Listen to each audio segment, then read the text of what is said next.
Chapter 11.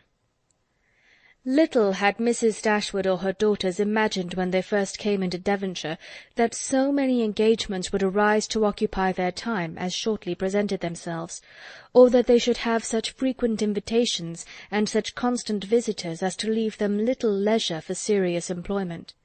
Yet such was the case. When Mary Ann was recovered, the schemes of amusement at home and abroad, which Sir John had been previously forming, were put into execution. The private balls at the park then began, and parties on the water were made and accomplished as often as a showery October would allow.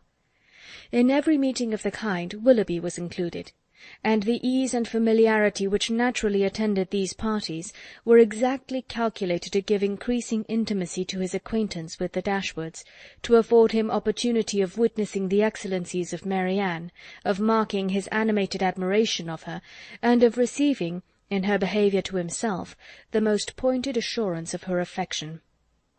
Elinor could not be surprised at their attachment. She only wished that it were less openly shown, and once or twice did venture to suggest the propriety of some self-command to Mary Ann.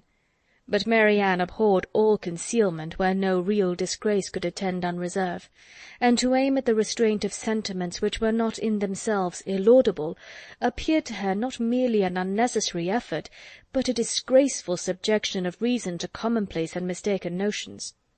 Willoughby thought the same, and their behaviour at all times was an illustration of their opinions. When he was present, she had no eyes for anyone else. Everything he did was right, everything he said was clever. If their evenings at the park were concluded with cards, he cheated himself and all the rest of the party to get her a good hand. If dancing formed the amusement of the night, they were partners for half the time, and when obliged to separate for a couple of dances, were careful to stand together, and scarcely spoke a word to anybody else. Such conduct made them, of course, most exceedingly laughed at, but ridicule could not shame, and seemed hardly to provoke them. Mrs. Dashwood entered into all their feelings with a warmth which left her no inclination for checking this excessive display of them. To her it was but the natural consequence of a strong affection in a young and ardent mind.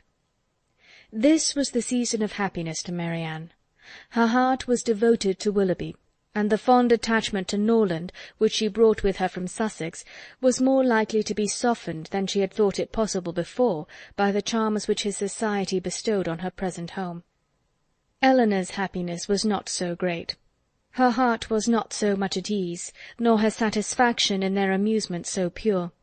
They afforded her no companion that could make amends for what she had left behind, nor that could teach her to think of Norland with less regret than ever.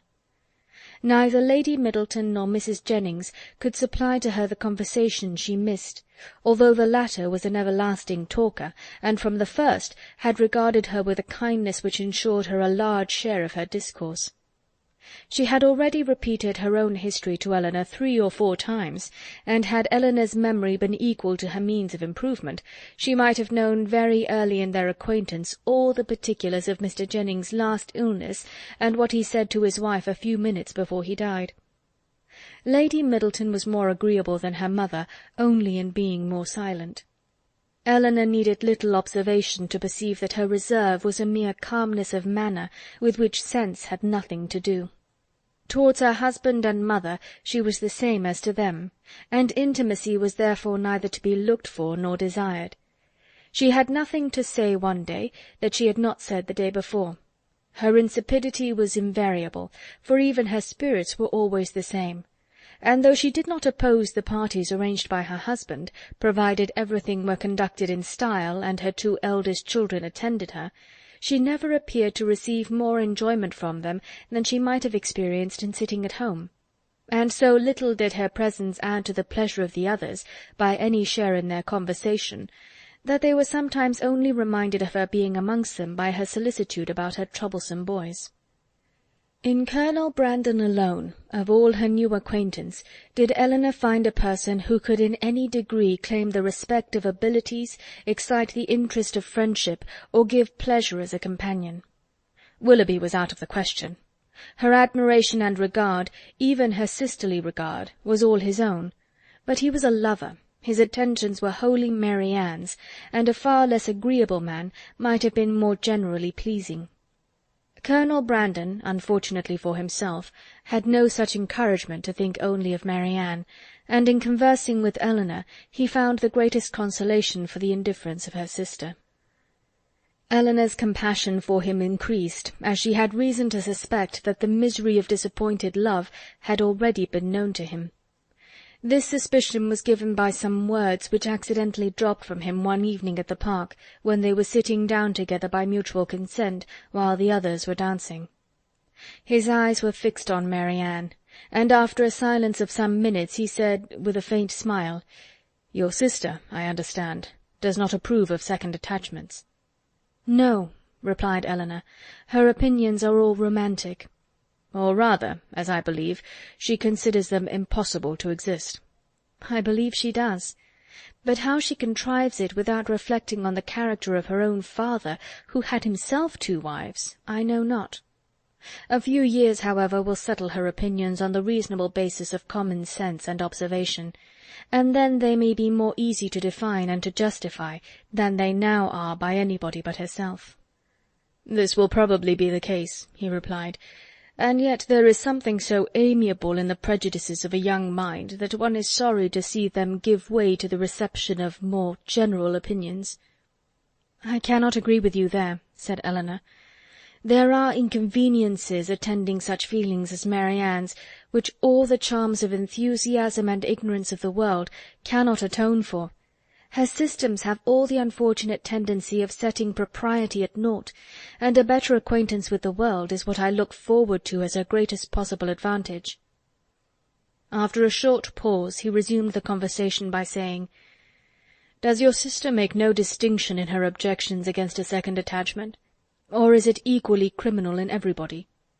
Are those who have been disappointed in their first choice, whether from the inconsistency of its object or the perverseness of circumstances, to be equally indifferent during the rest of their lives?" "Upon my word, I am not acquainted with the minutiae of her principles. I only know that I have never yet heard her admit any instance of a second attachment's being pardonable." "This," said he, "cannot hold. But a total change of sentiments— No, no, do not desire it, for when the romantic refinements of a young mind are obliged to give way, how frequently are they succeeded by such opinions as are but too common and too dangerous. I speak from experience. I once knew a lady who, in temper and mind, greatly resembled your sister, who thought and judged like her, but who, from an enforced change, from a series of unfortunate circumstances—" Here he stopped suddenly, appeared to think that he had said too much, and by his countenance gave rise to conjectures which might not otherwise have entered Eleanor's head. The lady would probably have passed without suspicion, had he not convinced Miss Dashwood that what concerned her ought not to escape his lips. As it was, it required but a slight effort of fancy to connect his emotion with the tender recollection of past regard. Eleanor attempted no more. But Mary Ann, in her place, would not have done so little.